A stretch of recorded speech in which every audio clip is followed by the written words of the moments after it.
Gary Kiehne, how are you? Well, I'm fine, but I'm not quite a Hall of Famer in the rodeo roping world. How's it going today? Doing very well. What surprised you most, Gary Kiehne, about this run for Congress, getting out there on the campaign trail, other than the fact that it's a huge district?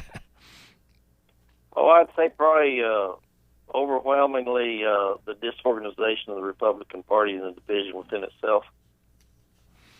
So disorganized, infighting, stuff like that. Right. What you thought? I guess going into this, perhaps it was a more unified party. Is it divided? And what are if you had to say what the two factions are? Is it the so-called Tea Party versus the moderates, or what is it, No, Gary? I think the Tea Party gets blamed for a lot of it, but I think it's individuals themselves. You look at the division. You got your far right groups that want to do nothing but raise heck and individuals and doing that, and then in self-appointed representatives, and then you have the mainstream Republicans on the other end of the party, and then you've got people in the middle who are just now starting to pay attention to the race. And those who I classify as people like myself and people the silent majority that actually are business people that have done nothing but actually paid the tab for all the rest of them to play the game. Yeah, and now when you look at this campaign, what do you think will be the deciding factor here as people go to the polls? What's going to be the issue that's going to decide this thing in that three-way primary? Well, I think the issues basically are voting records. If you look at one of my opponent's voting records and the way his historical stuff, I think that's going to influence people a lot. And I think another issue that's going to really make a difference is the fact that I'm not a career politician. This is the first time I've ever run, and I think people are tired of the continuous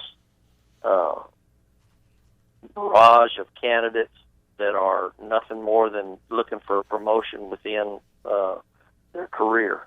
And that's the problem we have in Washington. We've been sending career politicians up there for years, and I don't know about you, but I'm not too high on the results we've been getting.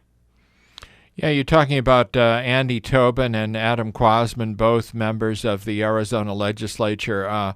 And so are you talking about the voting record of Mr. Tobin specifically? Well, Mr. Tobin's voting record and his record of being the number one legislator in the state for taking freebies such as trips and meals and gifts from political organizations and lobbyists. And it's like he told me the other day after a debate. He said, well, you just don't understand that's the way you get their message and understand their position. Well, I've been in the private sector a long time. I've bought lots of meals. I've bought lots of trips. And I can tell you, if it didn't work, those lobbyists wouldn't be doing it. All right, Gary Kiehne with us, CD1 Republican candidate involved in a three-way primary. What do you think about sending the troops, thousands of National Guard troops to the border as Republican Congressman Schweikert is recommending and calling for?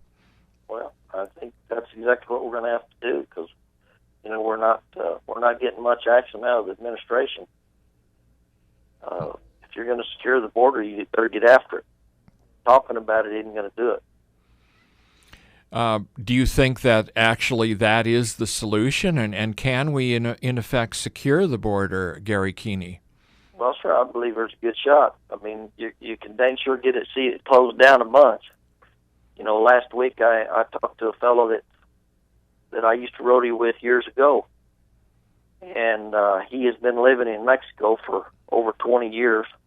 He just moved back to the United States. He's living right down on the border on the Mexican side, running cattle. And he said, Gary, I got to tell you, since you're running for Congress, I'm going to tell you exactly what's going on down there.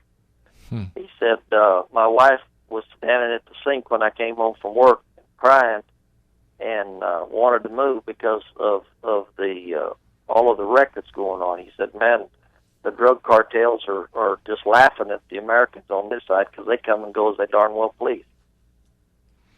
Where do you think your strength is in the rural parts of Arizona that this district certainly covers? You've got pretty good name recognition in that area, Gary Kiehne? Well, I've got as good a recognition as any of the other two opponents, and the bottom line is it's my work record that makes me more